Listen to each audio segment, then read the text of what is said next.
So it's like you need to take action. Action breeds traction. The more competent you become, the more confident you become. And as it became like a drug. I was like, whoa, I never felt these feelings before, like empowered. So I just kept listening to those authentic thoughts, taking more action. You succeed, you fail, but you expand. Your worldview changes. And that's what you see. They start to see the world through different lenses. And I was getting feedback, positive feedback. So when I was in college, those Mr. Miyagis, they were saying to me, Ross, why don't you go and start an after hours group talking about your love for psychology? Why don't you go and stand up in front of a group of 200 people and talk about your issues with addiction and mental health? And I was shit scared, but I done it. And it was so empowering. And there is no better drug than the self-improvement, progression, empowerment, pushing your boundaries. And I got to a place in life where it wasn't so much about me anymore. I felt okay. Like I felt like I'd served myself enough to where I could take a proportion of my energy and dedicate that to other people. So more like service-based. And again, I wasn't thinking that at the time. It was just, I want to, this information that's helped me in such a profound way, maybe it can help others. And that's when I started sharing my knowledge and experiences with others at the age of probably 27, 10 years ago. That's kind of similar to us in a way of that along our journey, we, discovered, especially, I can speak personally, I'm sure Barry's very similar, but, the more I began to find out about health and nutrition and diet and how much it can help people, you help yourself and then you think, well, you look at all these other people suffering and you think, well, they need the help too. So I need to get out there and help them as well. I'm sure you've had a similar experience, Barry. Sure. Yeah. For sure. So I think for me, it's about becoming an experimenter, to use an academic term.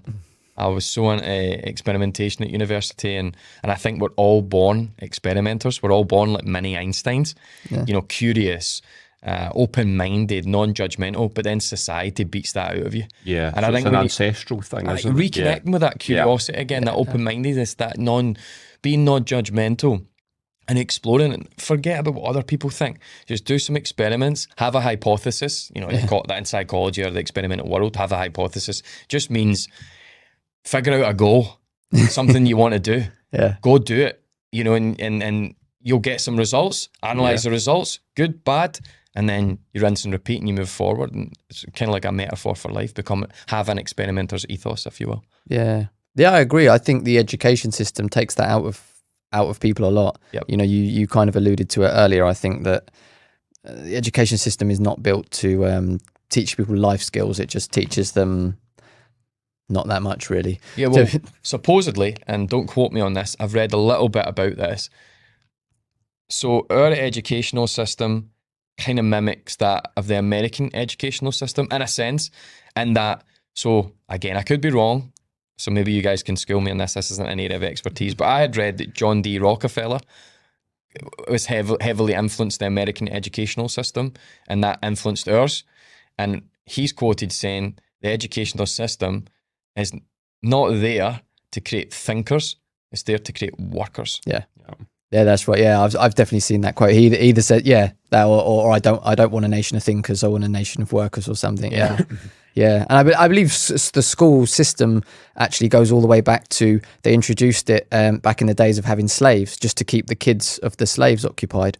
It goes back to something like that. It's always been about just moulding people to a certain way. And I think if you've got good parents, and I'm not saying my mum is a bad parent by saying it by default, but if you've got, again, my mum she didn't have the capacity that, I wish she had, but she's done an amazing job. My mum and I have a great relationship. In fact, being a parent now, my mum's very inspiring, even more so, given what she's gone through.